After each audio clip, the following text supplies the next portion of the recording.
Hey there guys, welcome back to my blind playthrough of Resident Evil 4 Remake, a game that I absolutely despise and I consider to be the worst game I have ever played in my entire life, not to mention the worst remake I have ever played in any game ever. But ignoring that, this right here is my first time getting into the castle area, or correction, what I said about me not being at the castle area, it was a half truth. I actually did do a bit of the introduction of the castle, so it was like the first couple of minutes of this castle sequence for Chapter 7. And the problem was, even after one playthrough, which I already acknowledged in the previous part that I replayed this game once to gain enough supplies to deal with the Bella sisters, because this game is so poorly balanced and it's so clinically confused with its section designs because of the clashing of Resident Evil 1 slash Resident Evil 2 remake mentalities with Resident Evil 4. Not to mention, everything is just a bullet sponge. You're just mindlessly running past the enemies, just save on ammunition. You're having to find holes and exploits in the game to an absurd degree. Like, this game literally feels like an alpha. It really feels like it's a test build, and this became the final version of the game. It's so unfinished.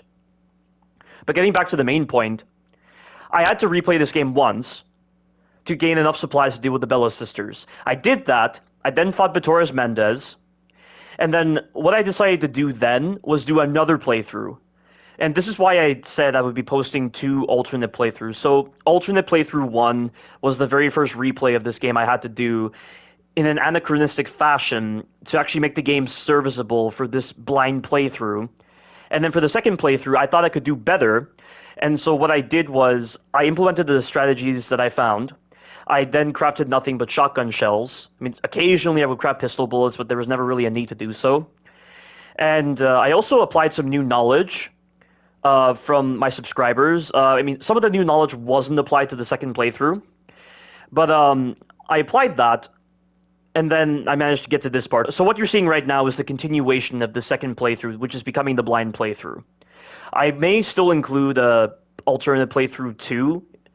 I mean, I said I would, so I will do that. But yeah, so this is where the blind playthrough is starting. And in the interim period, before posting this next part to my blind playthrough, I've learned a couple of new things. So Ether has been analyzing this game a lot, and he's mentioned a couple of things. So apparently during the cabin sequence, if you kill the brute, the sequence does end instantly, but it still takes a while to get there. And I don't even know if killing Ganado even speeds up the timer. It still feels like it's an 8 to 10 minute sequence. But I killed the brute, and it did end the sequence, but it wasn't instant. You did have to wait a couple of seconds after the death. It's pretty dumb that it doesn't end immediately once the kill confirmation is established. And I also learned that the wooden boards that you get during the fight, they last permanently. The enemies cannot break them. The only window that can be broken through, even when you have wooden boards on it, is the one window in that corner, right by the dresser. It's the one that the brute goes through. But if you place the boards on that window before the brute comes, he will break open the boards, and you'll have to fight him. But he'll still spawn in, even when the boards are not there. It's just you won't get a cutscene. But when you get to a certain point in the cabin sequence, two other wooden boards will spawn from the enemies, and you can use that opportunity to board up the other windows. It's still going to be a pain in the ass, though, because the enemies with their weird AI, they oftentimes choose to stand still, or they're just busy attacking Louise, and they feel almost endless. It feels like they're just constantly coming at you in this cabin sequence, and the mechanics of this game just aren't befitting for that kind of sequence. And one of my subscribers agrees with me that the mechanics of this game just aren't befitting for siege sequences like what was demonstrated in the cabin sequence. And the cabin sequence is the worst siege sequence I have ever seen in a Resident Evil game by far. But also another thing somebody mentioned to me is that apparently the higher your frame rate is on this game, the lower the blast radius is on explosives. And inversely, the lower the frame rate, the wider the blast radius on explosives. So I did not know frame rate could affect things like that, but that is really stupid. So I guess that's why I'm getting those moments where explosives seem to miss at times. Although in my case with the enemy dynamite, they just seem to hit me at a ridiculous range, like they have phantom range. So yeah, that's definitely something not affected by frame rate, it seems. But I was in the middle of doing a third playthrough, but it wasn't something that was meant to be recorded. I just wanted to do it for the fun of it because I was in the middle of something. And I did apply some strategies with the El Gigante, like I already demonstrated in that video. It was very effective, although there were definitely some rare moments where the El Gigante managed to grab me, because at times he doesn't do the stomp, he does his other back attacks. I mean, it's still a fucking retarded fight. It really is. I stand by what I said in that El Gigante video. But having a flash grenade is definitely useful for that fight when you put him into the last phase where his Parasite is out at all times. And he only seems to get stunned if you shoot the weak spot. For some reason, in the final phase of the El Gigante fight, he doesn't go into the incapacitated state randomly. He has to actually be brought down into the incapacitated state when you shoot him, or you use a flash grenade on him, and that's why having at least one flash grenade is useful. But I did use a lot of grenades in that El Gigante video, and it applied to this third playthrough I was doing. It's ridiculous that he has that much life.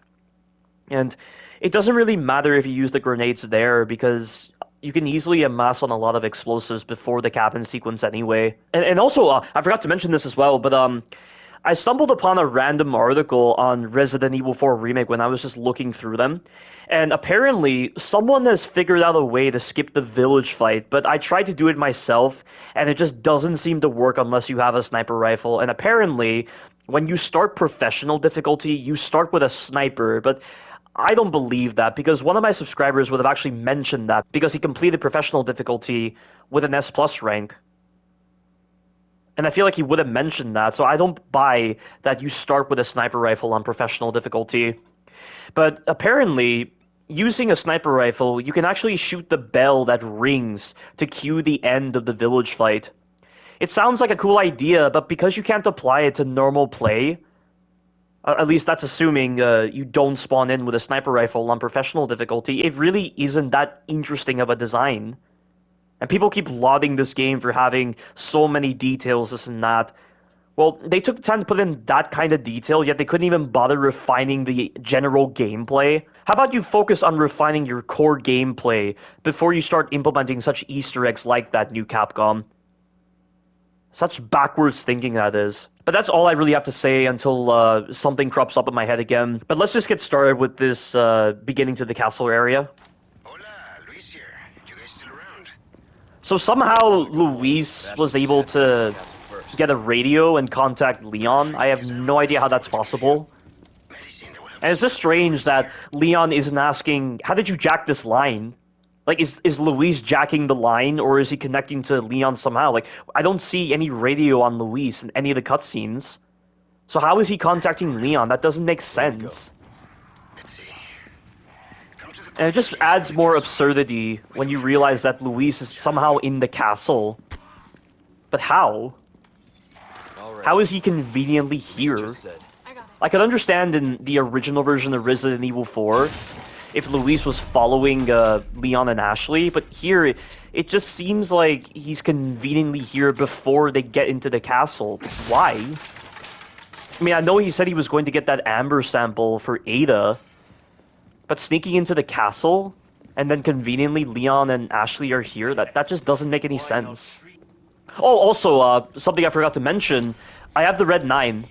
So it turns out, this is probably the only weapon, aside from the Magnum and the shotgun, that you can get outside of the merchant. But the Red 9 in the original version of Resident Evil 4 could only be obtained from the merchant.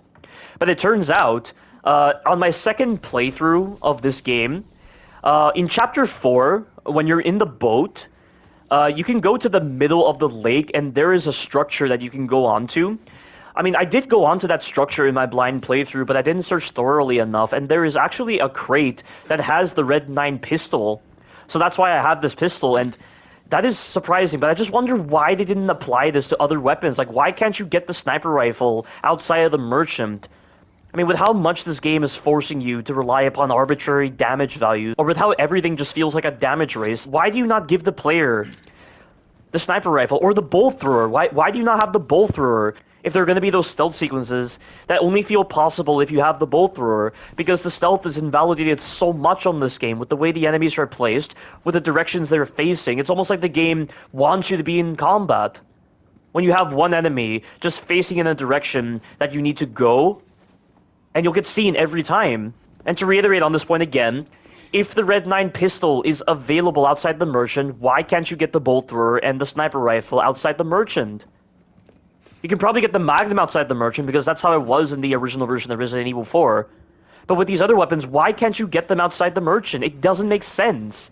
And I confirmed this through an article I read, detailing how to get all the weapons. And there's no information about getting the sniper rifle or the bolt thrower outside of the merchant. It makes absolutely no sense.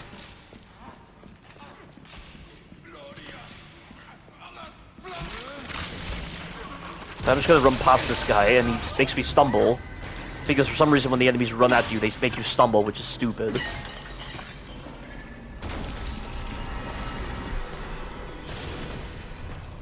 Now, Placotype betas, when I was actually looking at them in my first playthrough before I deleted it, because I didn't want to showcase that, it turns out they do have a fleshy part that seems to be vulnerable to shots, and every time I shot it, it made it flinch. But of course, this is invalidated on professional difficulty, I imagine, so it's not worth mentioning.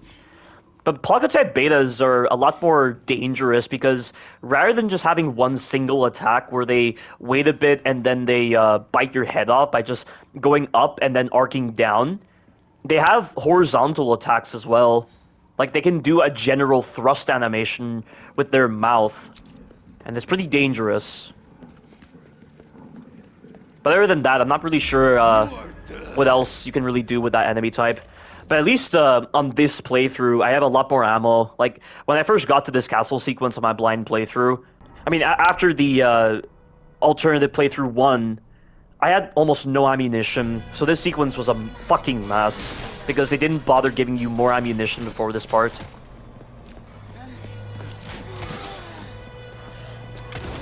Also, there are female zealots. There were never any female zealots. There were female village ganado in Resident Evil 4, but not female zealots, which is interesting.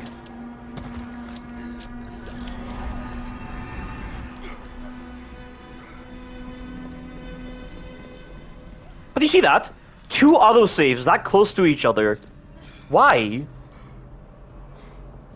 That's so inconsistent. Like, why couldn't there be more autosaves like that throughout this game? But right here, you can shoot that barrel there, but I need to focus my aim a bit more. And also, if you shoot that barrel before this cutscene, it will not kill the catapult guy, which is so retarded.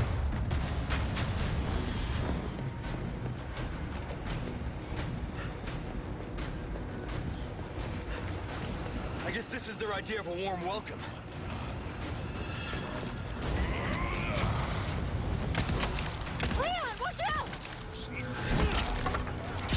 Out of the way. That's fine. Shit. Keep coming. Get back here. Still so dumb the way the game forces you to use your knife here, because the flinch animations are non-existent when the enemies are grabbing Ashley, which makes no sense. They're not able to defend themselves.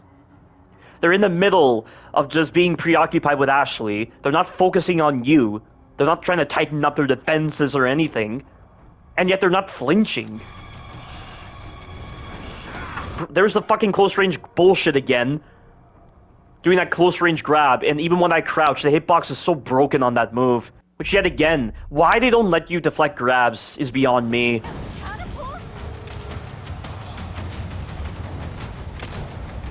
I can't fucking see. There we go.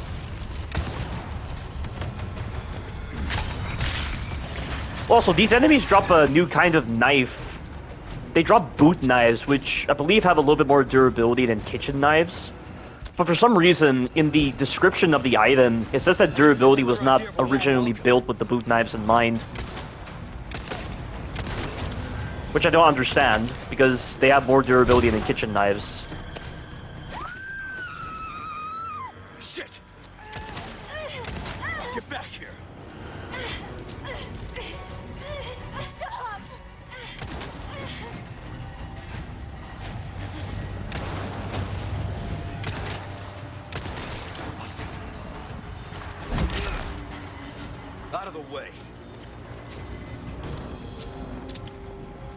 But also, right here, there is a barrel that you can shoot. Don't know where the exact spot is. No, not there. Somewhere here, I believe. Yeah, there. So that gets rid of that catapult.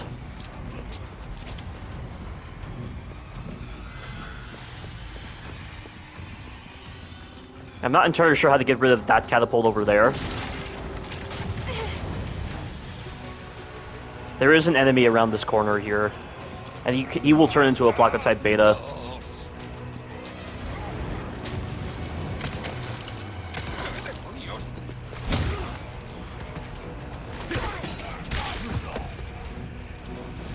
And none of these enemies are dropping boot knives for some reason. It's such a strange name too, boot knife. Is that actually what a hunting knife is called?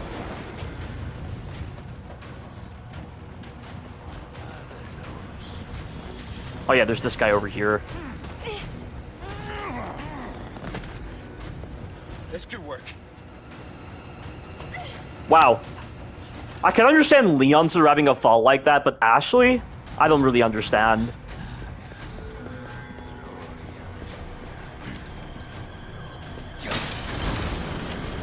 What?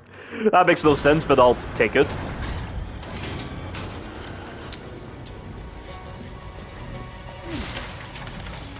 Some shotgun shells here.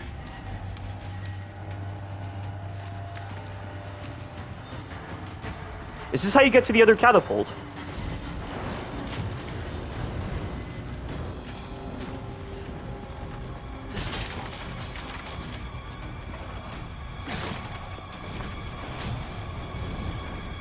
Can you actually hit this guy from here? I see. Is that a barrel? Yeah. You gotta take this nice and slowly. Although the game is expecting you to speedrun this if it's giving you a speedrun trophy for beating the game in less than 8 hours.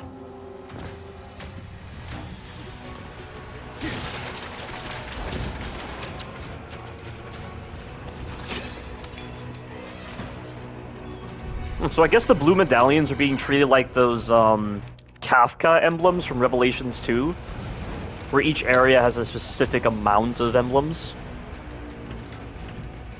Not that it matters to me anyway. And there's an enemy right there, but I don't know how to get her out of the way. Whoa! I'm amazed I didn't get creamed.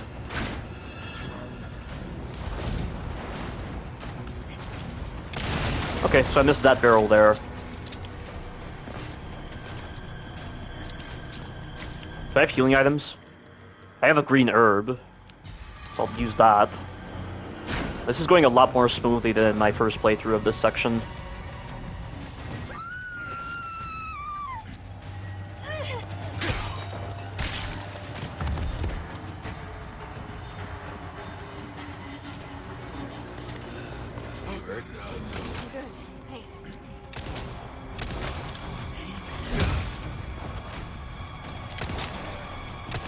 He's dead.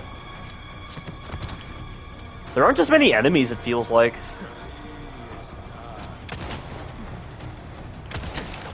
He's gonna transform, because his eyes are red. I think that's an indication that an enemy's gonna transform, but I have had moments where even when an enemy's eyes are red, they don't transform. But this one just seems to have more profound red eyes.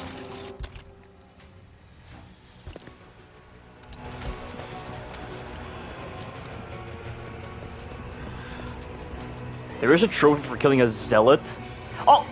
I could have used the... Dang it.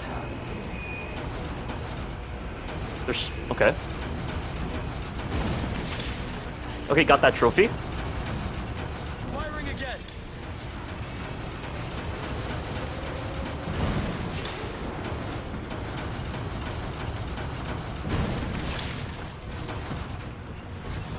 So I guess these enemies spawn and they don't drop resources though, just like with the harpoons.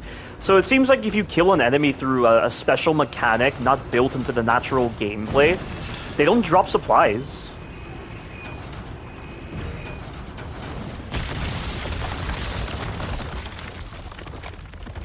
All right. That went well. And I can still use this. Nice shot. Okay. Still no use for large resources.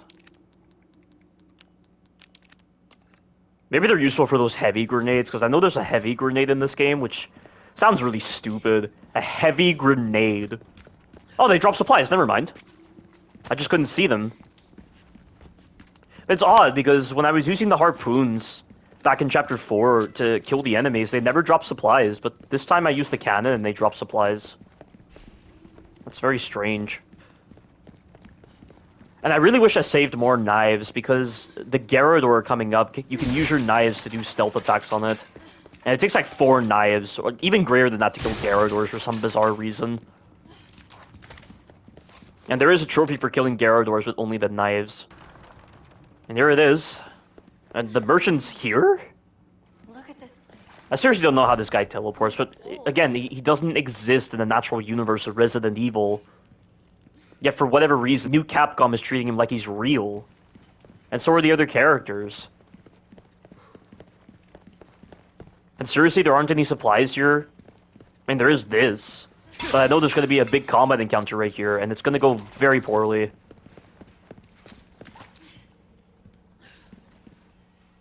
Dang it. I guess they were very clever to put that trigger there. Castle. Such a pleasure to finally make your acquaintance, Mr. Kennedy. Who the hell are you? Me? Not too sure how people feel about Salazar's voice actor. I mean, there's a part of me that likes the original version, but I guess for this one, they wanted to make the voice a bit more authentic and believable, given his age. And we know Salazar is the 8th Castellan, which I don't know why he doesn't mention he's the 8th Castellan here. Call me Ramon. And he just says Ramon. Allow me to get Not even started. Ramon Salazar. I would like you to hand the girl there over to me. And they're the 2 Vertigo. Yeah, And Vertigo is a boss in this game. The girl's just fine. With me. Mr. Kennedy, Mr. Kennedy. How novel. Nonetheless, you see, the girl must be ours. I don't remember this part of the cutscene. They never included this. Your United States, and then the entire world shall overflow with his grace. So Salazar's the one that explains this? Instead of Sadler. So I guess I can understand that, because Salazar is, of course, inferior to Sadler. So for him to accidentally just disclose this to Leon, it makes a bit more sense, and it might fit with his immaturity and the like. But it's still odd that he's explaining this. I mean, I'm guessing he's so overblown with power that he's just willing to explain it, because he just needs to let it out of his system. He needs to flaunt his arrogance to Leon. And through the United States, I mean, that's how you will control the world, apparently. And I understand that a lot of people were very confused that the Los Illuminados didn't just let Leon and Ashley leave. But the main reason for that is because of the symptoms. Like, we already saw Ashley coughing blood. We know Leon has the connection to the hive mind, which I don't know why they're still doing a hive mind. It's silly, because that's not how the Las Plagas is. But the reason why the Los Illuminados don't just simply let them leave is because they want to make sure that the mutation is complete. Like, they want to make sure the assimilation of the Plaga's influence over the host is complete, so that Leon and Ashley don't convey symptoms to the United States government or explain that they're infected. So that's why they're waiting, and that's why they're trying to stop them from escaping, so that they can hold them in captivity and wait for the transformation to complete. Iron will of my master, the most holy, Lord Sadler. So then, You know something I'm really hoping for? I'm really hoping that we get more files, because there is a little to no lore at all in the village area. There was nothing. We didn't get any files. We didn't really get anything with the comms at all. Like, I just want to understand what this remake's interpretation of the Las Plagas is now. And, you know, like, they promised that the storytelling would be a lot better than in the original version, but it just feels exactly the same. And if anything, it feels worse. with the way they portray the characters and their dialogue and with certain story moments, like what I've already explained with this almost hive mind effect with the Las Plagas, and how they're all connected. And that's how Sadler is communicating to Leon, even though Leon has never seen Sadler. But yeah, that's what I'm really hoping for from this castle area. The lore just feels very lacking. You will comply. Yes? Never. You heard the lady. Look at her being so bold. We never got that in the original version. I guess that's one thing I do like, but so far, Ashley's a shit character. Leon's a bad character. Ada has a pretty bad voice actress, and I don't like Luis at all. And then Vitoris Mendez was ruined. How unfortunate. Do make sure our guest feels at home, now that he has chosen death. I am amazed he doesn't send the Vertigo after Leon. I wonder why. He instead just sends these Ganado out. Just stay close.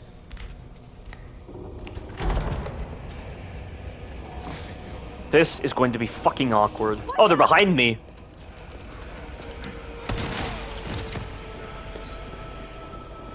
Look at the merchant! He's holding his hands up, he's scared! And dude, you're supposed to have flash grenades with you. Remember that one conversation I had with you? You were explaining that you had a couple of flash grenades with you. Why are you cowering like this? And where the fuck are your weapons? Where's your stockpile of weapons that you've somehow accrued because you're a gameplay mechanic given human form with the most absurd capabilities ever? Why are you cowering like this with your hands up? And Salazar doesn't even acknowledge he's here. The enemies don't even acknowledge he's here. What the fuck is this?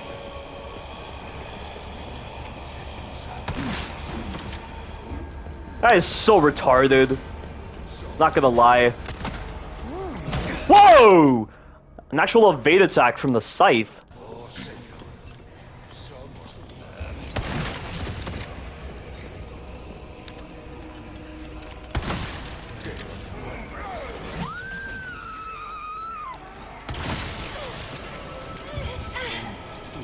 Stop. That takes care of him.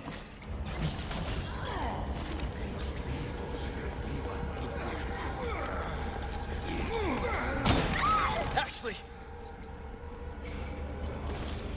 I can't see them. It's so dark on this side of the room. And why does the screen get like a yellow coloration whenever Ashley's incapacitated?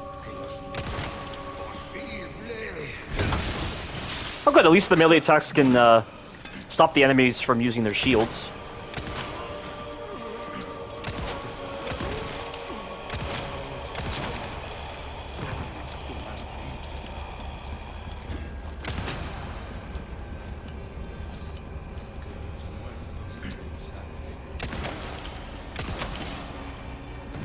At least they don't transform. Oh no, Ashley's back up!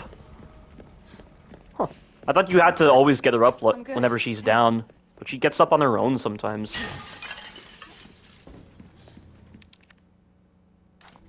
What is that? It looks like a treasure? Got some new wares, stranger. You're in for a treat. Yeah, thanks for the help, jackass.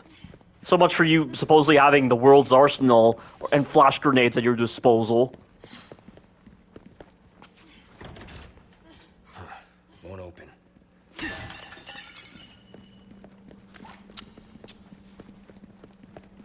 So now where to? Locked. There's gotta be another way to get to the courtyard. Oh, we can go this way. Oh, Magnum ammo. Is the Magnum even here? I know this part. Over here. Hey.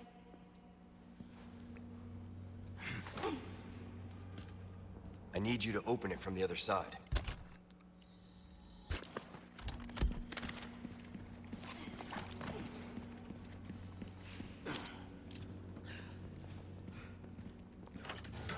It's open. Thanks.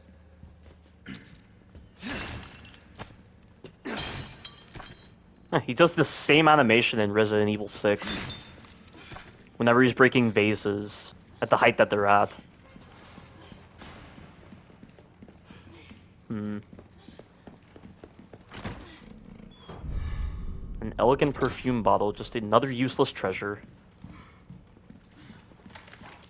You got that same treasure in the original version of Resident Evil 4 as well. Let's head through here.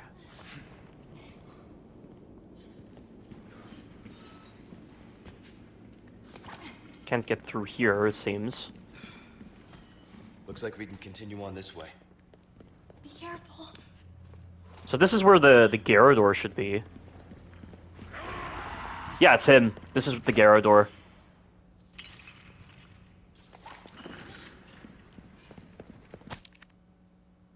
I awoke in the middle of the night once again. It's those awful noises coming from the basement. The sounds of nails clawing at the stone walls and the writhing moan of curses. That man harbors enough hate to ruin this world. He once served the lord of the castle as the torturer, like his father and grandfather before him. It's one of the more unsightly legacies left by the Salazar family. Even among his family, he was special. He enjoyed his work wholeheartedly and had a talent for it. He was gifted at tormenting others. His ability soon attracted the master's interest, and when he took him to the dungeon... No, I can't write anymore. I won't. I don't want to recall what happened down there. My mind can't take it. It will break me. I was ordered to attend to him, to feed him, dispose of the filth, all while listening to that wretched voice every night. I can't take it anymore. I've had enough. I will not tolerate one more night in this castle. I shall leave tomorrow, go far away where that voice cannot reach my ears. Huh. Was there ever a caretaker note in the original Resident Evil 4? Because I know there's a file that you can read, and it's in that art gallery room where that red zealot can use that Gatling gun. But I believe in that file, it talks about Salazar being the 8th Castellan, and that apparently his family released the Plaga. But was that note from the caretaker, or was that one of Luis's notes? I think it was one of Luis's notes. But this is very strange, the idea of a caretaker. And why is it that this guy is not affected by the Plaga? Like, couldn't they just have the normal Ganado attend to the needs of the castle? So why is this guy not infected? I don't understand. That doesn't make sense. As far as I can tell, every single member of the Los Illuminados is infected by the Plaga. There isn't... I mean, aside from Luis, because Luis did originally work for them, but I still question why he was not infected. I mean, maybe he was... I mean, yeah, no, he was infected. He showed his chest incision after the cabin sequence, so he was infected, but he found a way to remove it. Of course, why he would be infected if he was searching for a way to prevent the removal of Plagas under Lord Sadler's rule is odd, because we know in the original version of Resident Evil 4, he did work for Sadler, and he was willing to work for him, and then eventually he betrayed him when he saw how awful Sadler was. The only thing I can think of is that this note was written before the advent of the Plagas. It seems odd that they're saying he once served the lord of the castle as the torturer, because there were 8 Castellans. Like, which specific Castellan are you talking about? We know Salazar is the 8th Castellan, and the first Castellan is the one that imprisoned the Plaga. He's the one that sealed away the Plaga, and then it was eventually found by Salazar under the orders of Sadler. I do wonder if there will be notes that actually give more information on Sadler himself and how he actually found the Plaga. Although, if they do that, I hope it's not as fucking ridiculous as Miranda, where she just wandered into a cave to die after being overcome by so much grief over the death of her daughter, and she just happened to stumble upon the Megamycete. And I have an entire section of this dedicated to my review, and it makes no sense, but I just hope it's not as ridiculous as how it is portrayed here. If there is a note related to Sadler and how he discovered the Plaga, and then he was able to get Salazar to actually unearth the Plaga. But what does any of this have to do with the Amber, though? I wonder why they're doing Amber again. Like, it doesn't make sense. So are they changing up the way the Plaga were sealed now? where instead of just being in mines in a fossilized state, or rather in an almost hibernated state, like instead of having the plagas be in a deep hibernated state and then their spores were released and they infected the villagers and they started growing, is it now going to be that samples of the plaga were just recovered from tree amber back in like the prehistoric era, and that's how the plagas infected the villagers? I mean, that's so strange. And where exactly are the bedrooms in this place?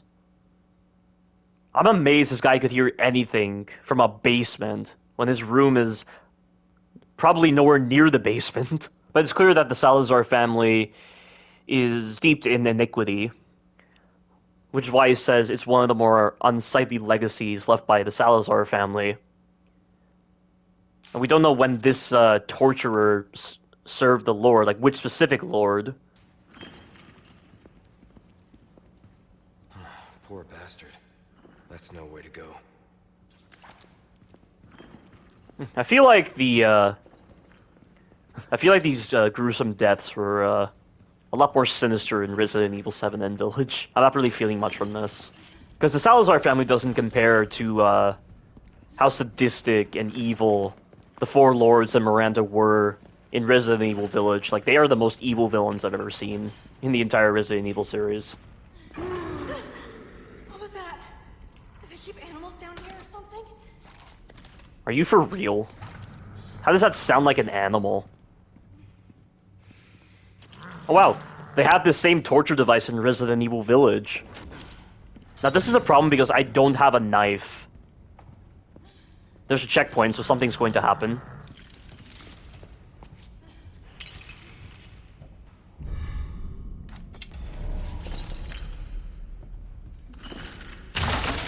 Whoa! Why now does it decide to break? That's stupid.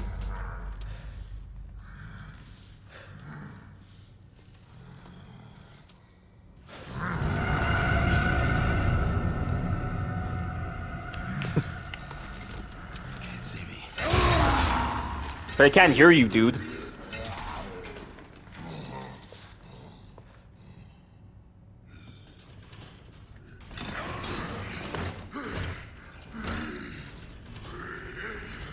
Just the way this guy is chained up reminds me of the way Alexander Ashford was chained up when he was turned into Nosferatu.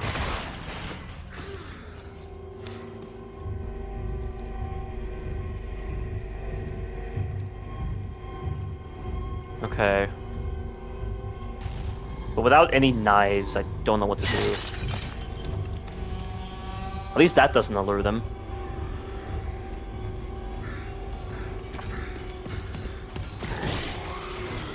Huh.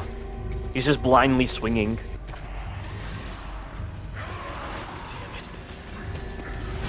Yeah, he heard the chain just then. So you gotta be very careful with the chains here. I'm sure someone's found a pretty cheesy exploit by now. Okay, he heard me while sprinting. Which makes sense. So you don't have to fight the Garrador, it seems. You can get out of there. And he can hear you breaking vases, apparently. Which I did not expect. Oh, there, the boot knife. But I'm not going to waste it on this guy, because it's going to break immediately.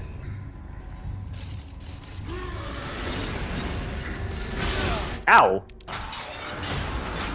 Okay, regardless of what you do, he just comes out.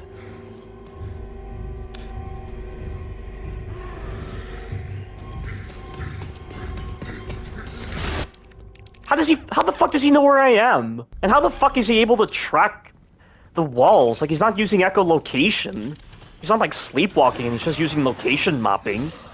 Which is a real thing in psychology. He's just running for no reason.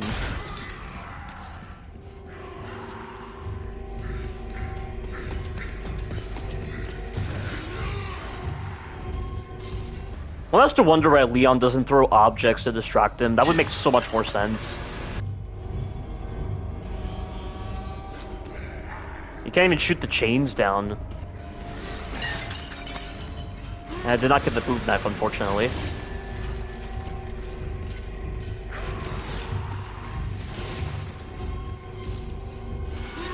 We'll have to wait. Wow, did you see that phantom range? Phantom range on his stab, that was bullshit. There has to be a gimmick to this, like... What am I not seeing here?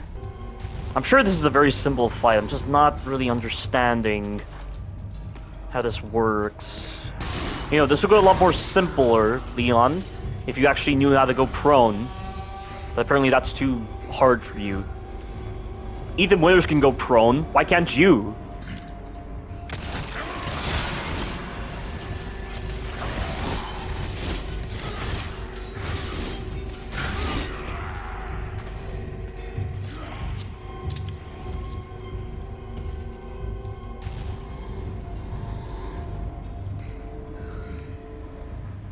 How far is this hearing threshold? Yeah, he heard me right there. I'm sure this is simple. I'm sure somebody's found a very easy solution to this. I'm not really understanding. Is there something I can shoot maybe to actually distract him? I mean, it's a little confusing.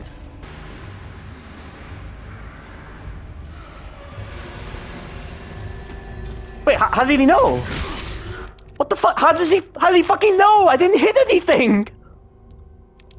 That's bullshit! There's nothing on the ground. There were no chains. How did he know where I was? At least you can crouch under that.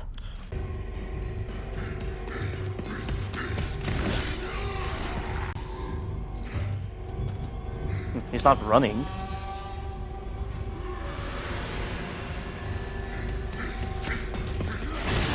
Yeah, it looks like he's just scripted to run when you get to a certain threshold. But I don't understand why. I'm not touching anything. I'm not stomping over anything.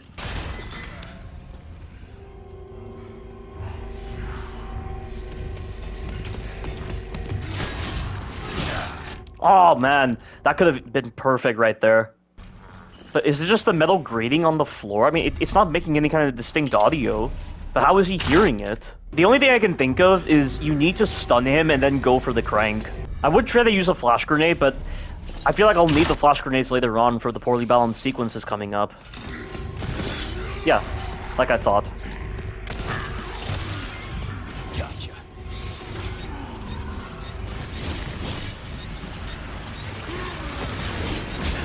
Ah, I was so close! I almost had it right there. Ah, forget it. I'll just use the flash grenade. If it actually does something, let's see. Okay, make some... And okay, Leon's movement is fucked. I told him to go backwards, and instead he's going forward for no reason.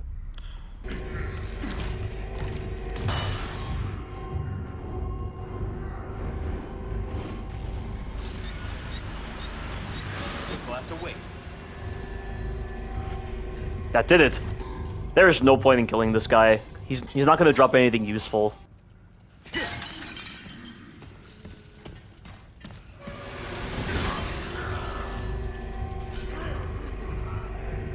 And the chances of me getting a knife are next to none, so no point in getting the other loot here.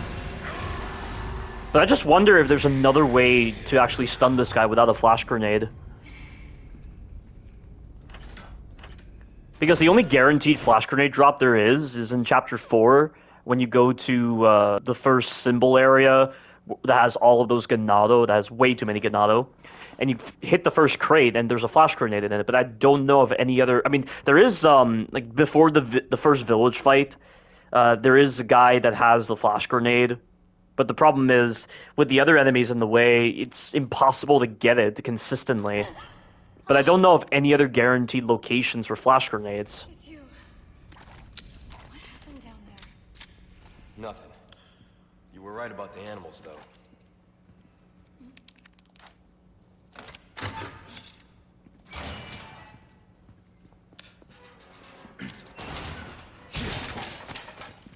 So is that the only Garrador? Maybe if they're making a file about him, then You okay? most likely he's Well, the only for one. now. I can hear a Clockwork Castellan, and he's on this side.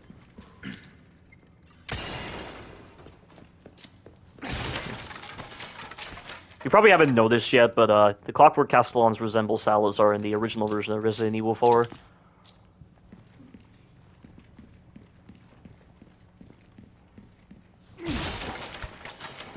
hand grenade. Whoa.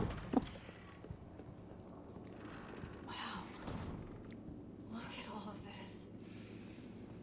It's strange how there's a shooting puzzle here, but they don't give you ammo before this part, which is odd.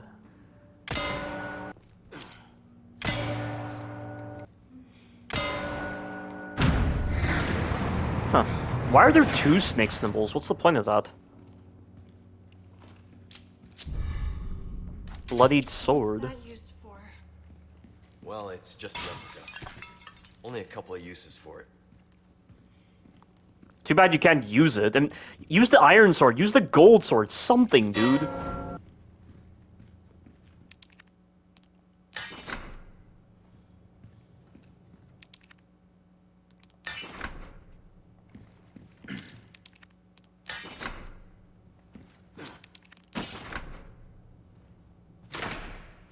Okay, that makes sense. Guess you're right. Makes sense the way this is arranged. He's wearing iron armor, a gold sword. I mean, gold is obviously for a higher status. Bloodied sword because he's stabbing it, and then the rusted sword is lost to time. That's a simple puzzle. But it doesn't do anything to salvage this game. This game is still a 0.001 out of 10, and that Garrador sequence didn't really change much, in all honesty. So what's next?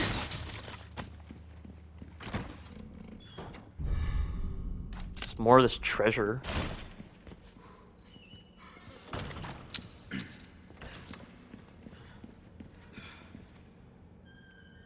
It looks like I'm shooting more guns. Hang on.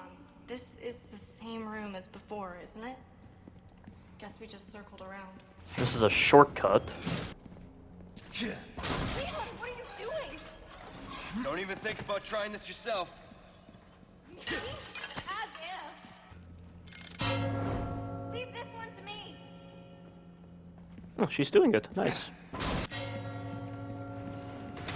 Leon, are you kidding me? Jumping across chandeliers. Seriously, who does that? What are you, my mother? Huh. It's the first time we ever hear mention of Leon's mother. I mean, that was just more so as, like, for small talk purposes, but interesting that he would say that. I mean, I know there's the water room coming up, and I don't think the water room is going to be improved in the slightest.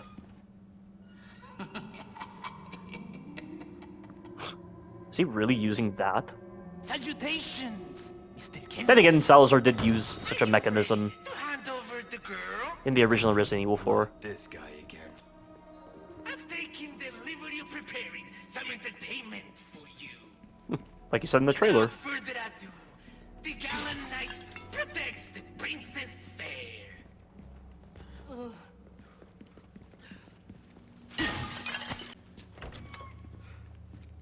It's a save area. Parasites and their Ecology Volume 2. There are some parasites that have the ability to control their hosts. This is basic knowledge among most biologists, but not much is known as to how the parasites do it. The following is a list of several such parasites. Dicrocelium? Once the larvae of this parasite migrate to the ant's esophagus, they alter the behavior of the ant. When the temperature drops in the evening, during peak grazing hours, the infected ant climbs to the top of a plant and clams onto a leaf using its mandible with the intention of being eaten.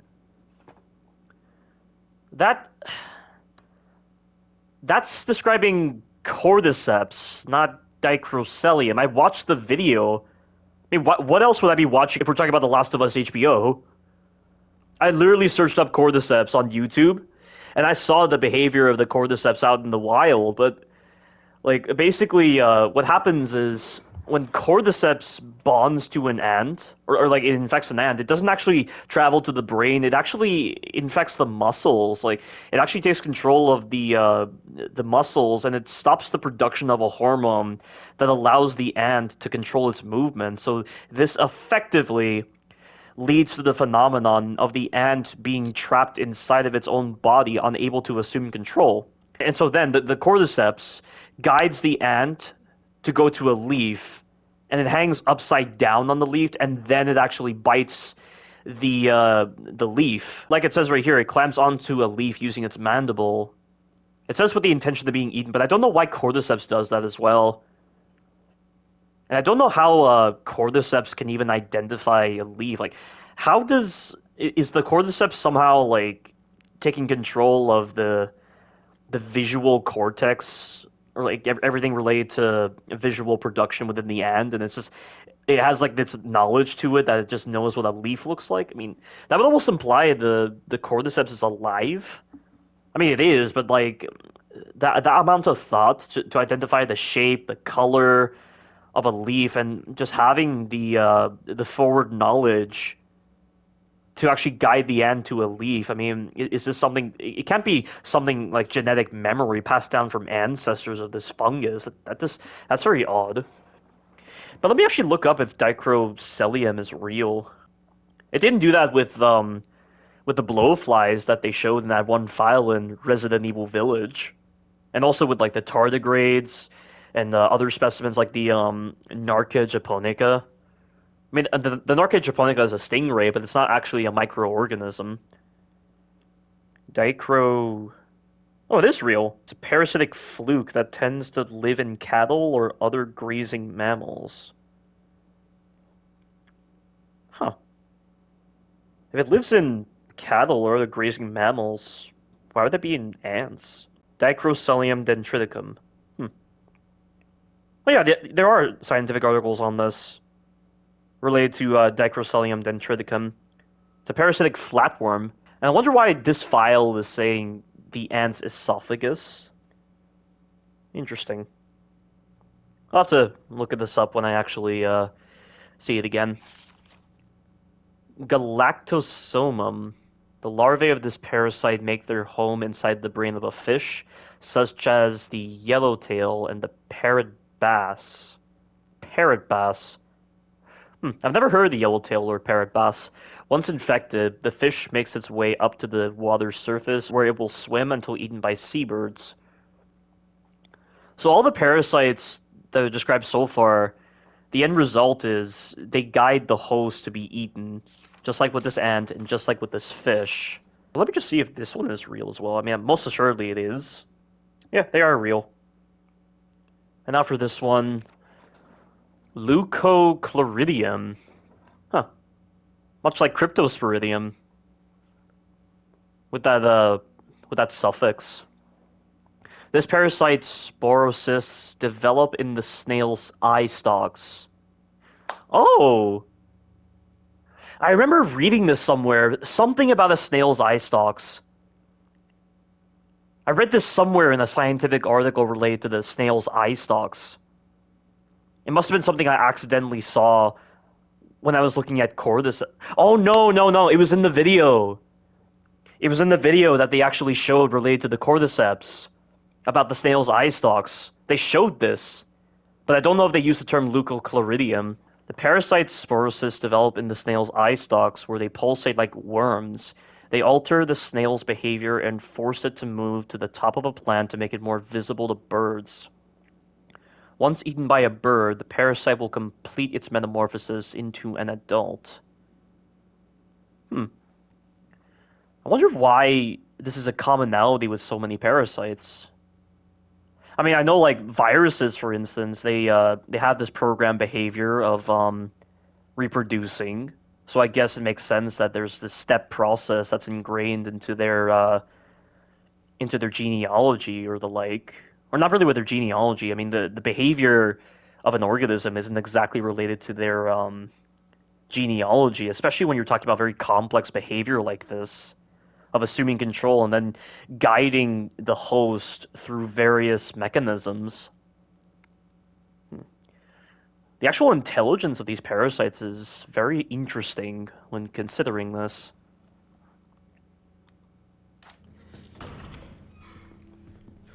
But who was doing research here? Was Salazar the one doing research here?